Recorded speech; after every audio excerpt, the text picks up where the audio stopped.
দর্শক, শাহাজিবাজার বিদ্যুৎ উপকেন্দ্রে ভয়াবহ অগ্নিকাণ্ডের ঘটনা ঘটেছে।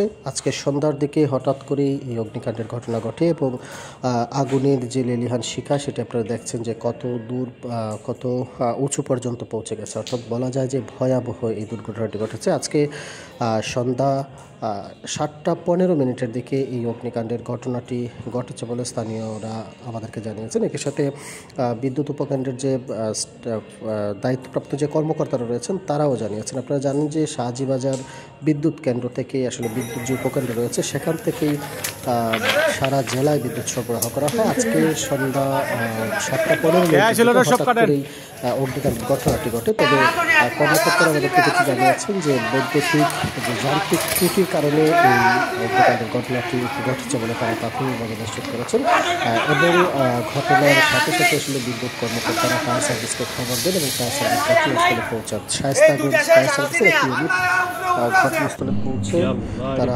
আগুন নিয়ন্ত্রণে আনে। প্রায় আধা ঘন্টার বেশি সময় চেষ্টার পর আগুন নিয়ন্ত্রণে আসে। তবে এই ঘটনায় কিন্তু আতঙ্ক তৈরি হয়েছে, কেননা এর আগেও আমরা দেখেছি যে এই উপকেন্দ্রেই বিদ্যুৎ শাহাজিবাজার যে বিদ্যুৎ কেন্দ্র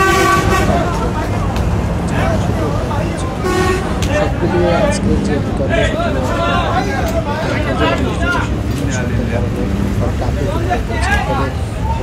এখন পর্যন্ত কর্মকর্তা জানিয়েছে যে তারা যে সমস্যা সেটি সমাধান করার চেষ্টা করছেন।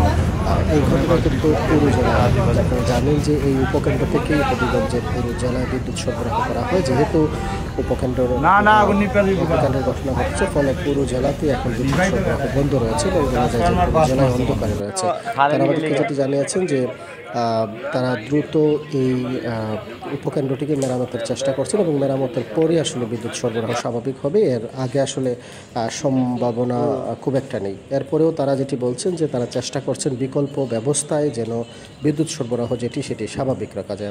আমরা যেটি দেখেছি যে এই অগ্নিকাণ্ডের পর থেকেই হবিগঞ্জ পুরো শহরে বিদ্যুৎ সরবরাহ অন্ধকারে রয়েছে।